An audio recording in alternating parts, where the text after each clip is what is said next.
This video intentionally excludes Eurodorks.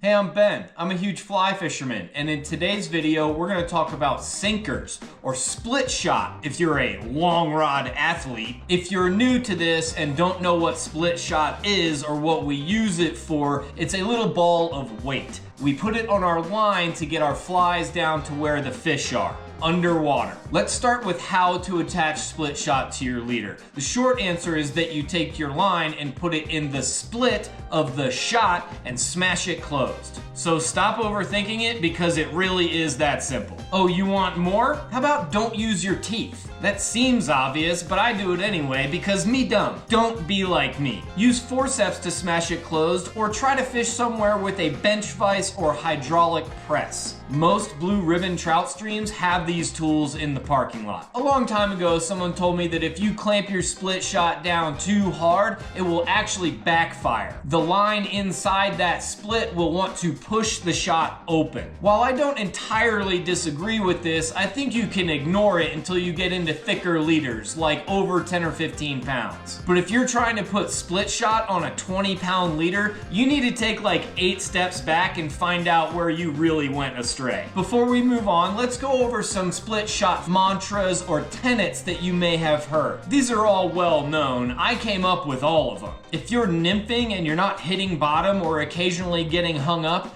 you're not fishing deep enough. This is true. If you're gonna nymph, go all the way and get deep. Add more weight. The fish are generally on the bottom of the river, and that's where you want your stupid little nymphs to be. Next one. The difference between catching fish and not catching fish is one split shot. This is also true. What it means is that you should always be adjusting. One setup isn't gonna work everywhere in the river or even everywhere in the same hole. You should be adjusting your weight all the time. So we've learned how to put split shot on our line, and if you've used split shot before, you know what's gonna happen next. The split shot's gonna slide down your leader or just fall off. Do I have any pro tips for that? Of course I do. The first thing that you can do to keep your weight from moving is to use German torque specs and make sure you clamp it on there guten tight.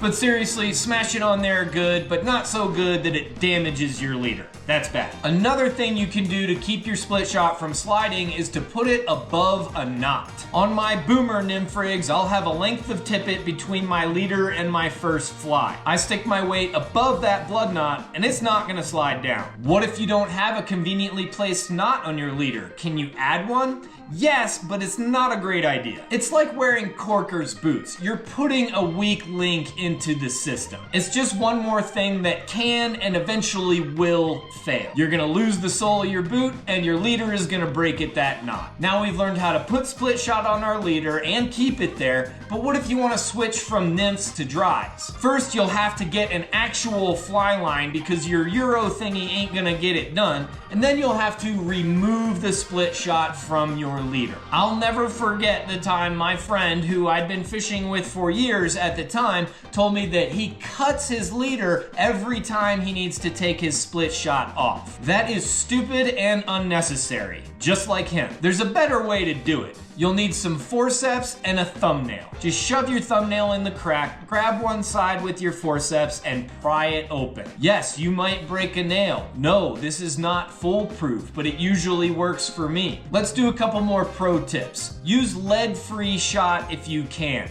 Lead poisoning is a real thing. Next one, if you want to add split shot to your streamer rig to get it a little deeper, put it right next to the fly. Not up here, because you don't want any slack between the weight and the fly, because that can cause problems. But if you're adding split shot to a streamer rig, you should just be using a sink tip line, you amateur. And this concludes my split shot video. Thanks as always for watching another one of my huge fly fisherman videos. I'll be back as soon as I can with another video about fly fishing for you. Until then, dry flies are really where it's at, and stay huge.